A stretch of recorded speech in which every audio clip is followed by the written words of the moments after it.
Friends, welcome to secret of சமையல். இன்னைக்கு நம்ம பார்க்க போகிறது ஒரு டெசர்ட் ரெசிபி, ஒரு ஸ்வீட். இது வந்துட்டு அசோகா அல்வா.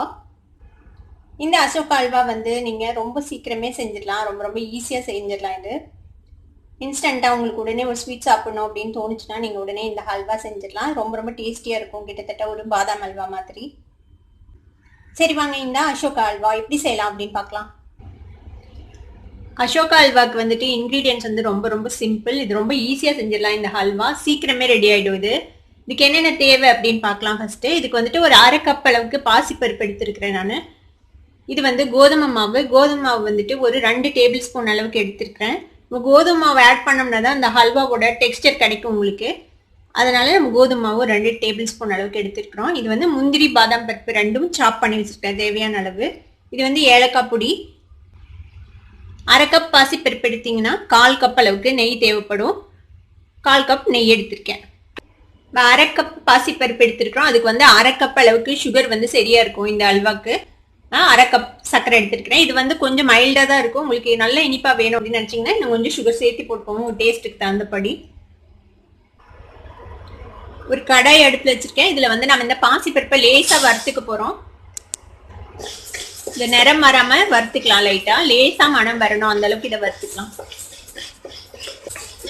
இப்போ நல்ல மனம் வருது, இந்த அளவுக்கு வறுத்தீங்கன்னா போதும். ரொம்ப கலர் சேஞ்ச் ஆகிற அளவுக்குலாம் வறுக்க தேவையில்ல. லேசா ஒரு நல்ல ஒரு அரோமா வரும், அந்த அளவுக்கு மட்டும் வறுத்தீங்கன்னா போதும். இப்போ அடுப்பு ஆஃப் பண்ணிடலாம். இப்போ இதை தண்ணி விட்டு களைஞ்சிட்டு நம்ம குக்கர்ல வேக வைக்க போறோம். இப்போ நம்ம வறுத்த பாசி பருப்பை நான் தண்ணி விட்டு நல்லா களைஞ்சிட்டேன். இப்போ இதை வந்து குக்கர்ல போட்டுடலாம். இதில் ஒரு 1/4 கப் அளவுக்கு பால் விட்டுக்கோங்க. ஒரு 3/4 கப் அளவுக்கு தண்ணி விட்டு இதை வேக வச்சுக்கலாம். இந்த பாசிப்பருப்பு வந்து நல்லா மேஷ் ஆகுற அளவுக்கு குக் ஆகணும்.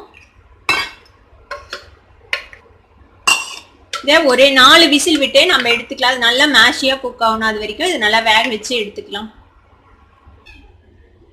இங்க பாருங்க, பாசிப்பருப்பு நல்லா வெந்துருச்சு, குழஞ்சு வெந்துருச்சு பாருங்க. இப்போ இதை நல்லா மேஷ் பண்ணி விட்டுருங்க கரண்டியில. கரண்டியில மேஷ் பண்ணாலே நல்லா மேஷ் ஆயிடும். ஒருவேளை உங்களுக்கு மேஷ் ஆகலை அப்படின்னு தோணுச்சுன்னா நீங்க மிக்சியில போட்டு ஒரு அடி அடிச்சிடலாம். இது நல்லா சாஃப்டா வெந்திருக்குது, அதனால நான் கரண்டிலேயே மேஷ் பண்ணி விட போறேன்.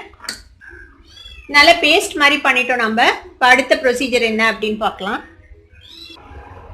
இப்போ ஒரு நான்ஸ்டிக் பேன் அடுப்புல வச்சிருக்கேன். இப்போ இதுல வந்துட்டு நம்ம எடுத்து வச்சிருக்கிற நெய்ல 3/4 வாசி நெய் இதுல விட்டுக்கலாம். மீதி கொஞ்சம் வச்சுக்கலாம் கடைசியா விட்டுறதுக்காக. இதுல நம்ம எடுத்து வச்சிருக்கிறேன் இந்த முந்திரி பருப்பு பாதாம் பருப்பு வறுத்துக்கலாம்.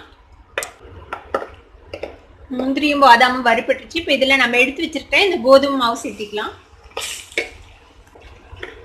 இது வந்து இந்த கோதுமை மாவோட பச்சை வாசனை போகணும், அந்த அளவுக்கு நல்லா வறுத்துக்கோங்க. நல்ல மனம் வரும், கோதுமை வறுபடுற மனம், அது வரைக்கும் வறுத்துக்கலாம். இதை கோதுமை மாவு நல்ல மனம் வருது, இப்போ நல்லா வறுப்பட்டுச்சு. இப்போ இதுல நம்ம இந்த மசிச்சு வச்சிருக்கிற இந்த பாசிப்பருப்பு கலவை போட்டுக்கலாம்.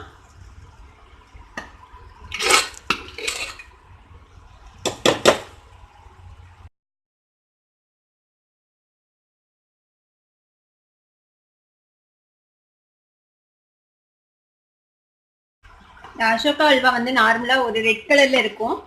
கேசரி கலர் சேர்த்து செய்வாங்க. நான் இன்னைக்கு கேசரி கலர் சேர்த்த போறது இல்லை. இது கிட்டத்தட்ட ஒரு பாதாம் அல்வா மாதிரி ஒரு கலர்ல இருக்கும். நான் இன்னைக்கு கலர் சேர்த்தாம அப்படியே அதோட இயற்கையான நிறத்திலேயே விட்டுற போறேன். உங்களுக்கு ஒருவேளை தேவை அப்படின்னு நினைச்சீங்கன்னா, கலர்ஃபுல்லா வேணும் அப்படின்னு நினைச்சீங்கன்னா நீங்க வந்து கலர் சேர்த்திக்கோங்க. இப்போ இதுல நம்ம சுகர் சேர்த்திக்கலாம். இந்த 1/2 கப் சுகர் எடுத்து வச்சிருக்கோம்ல, அந்த சுகர் சேர்த்திக்கலாம். இந்த சுகர் வந்து உருகிச்சுன்னா கொஞ்சம் திருப்பி இலகும், அதுக்கப்புறம் திருப்பி திக்காகும். இந்த அல்வா வந்து மித்த அல்வா மாதிரி ரொம்ப நேரம் நீங்க கிண்டிட்டே இருக்க தேவையில்லை, சீக்கிரம் ரெடி ஆயிடும்.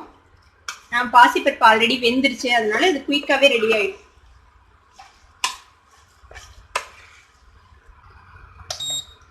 இதுல நம்ம எடுத்து வச்சிருக்கிற இந்த ஏலக்காய் பொடி சேர்த்திக்கலாம். மீதி இருக்கிற நெய்யையும் இதுல சேர்த்திடுங்க. கடைசியா இறக்கிறதுக்கு முன்னாடி கொஞ்சமா ஒரு 1 டீஸ்பூன் அளவுக்கு நெய் சேர்த்திக்கலாம்.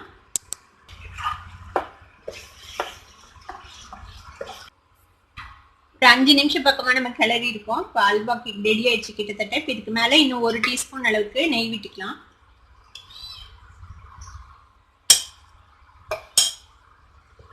நான் சொன்ன அளவு சுகர் வந்து மைல்டா தான் இருக்கும். உங்களுக்கு வந்து ஒருவேளை சுகர் அதிகமா வேணும் அப்படின்னு நினைச்சீங்கன்னா நீங்க கொஞ்சம் சேர்த்தி கொடுக்கோங்க. 3/4 கப் அளவு சர்க்கரை சேர்த்திக்கோங்க. இது வந்து கிட்டத்தட்ட டேஸ்ட் வந்துட்டு உங்களுக்கு கொஞ்சம் பாதாம் அல்வா மாதிரி இருக்கும். நான் அதனால தான் இதில் கலர் போடலை. கிட்டத்தட்ட பாதாம் அல்வா மாதிரி ஒரு லுக் இருக்கும் இந்த ஹல்வால. பாருங்க அல்வா நல்லா சுருண்டு வந்துருச்சு. நம்மளோட ஹல்வா இப்போ ரெடி ஆயிடுச்சு. இது செய்யறதுக்கு மொத்தமே உங்களுக்கு ஒரு 15 மினிட்ஸ் தான் ஆகும். பாசிப்பருப்பு வேக வச்சிட்டிங்கன்னா இது ரெடி பண்ணுறதுக்கு வந்து ஒரு 10 to 15 மினிட்ஸ் தான் ஆகும். அதுக்குள்ளேயே ரெடி ஆகிடும். இது யாராவது கெஸ்ட் வந்தால் கூட நீங்கள் உடனடியாக இன்ஸ்டண்ட்டாக இது செஞ்சிடலாம் சீக்கிரமே. இப்போ நம்மளோட அல்வா ரெடி ஆயிடுச்சு. அடுப்பு ஆஃப் பண்ணிடலாம். இந்த டேஸ்டியான அசோகா அல்வாவை நீங்களும் உங்கள் வீட்டில் ட்ரை பண்ணி பார்த்துட்டு எப்படி இருந்தது அப்படின்னு எனக்கு கமெண்ட்ஸில் ஃபீட்பேக் கொடுங்க. இந்த வீடியோ உங்களுக்கு பிடிச்சிருந்ததுன்னா சப்ஸ்கிரைப் பண்ணுங்கள். பக்கத்தில் இருக்கிற பெல் ஐக்கானை கிளிக் பண்ணுங்கள். அப்போ தான் என்னோட நோட்டிஃபிகேஷன்ஸ் உடனே உங்களுக்கு வந்து சேரும். லைக் பண்ணுங்கள், ஷேர் பண்ணுங்கள். தேங்க்யூ ஃபார் வாட்சிங் this video viewers. Bye bye.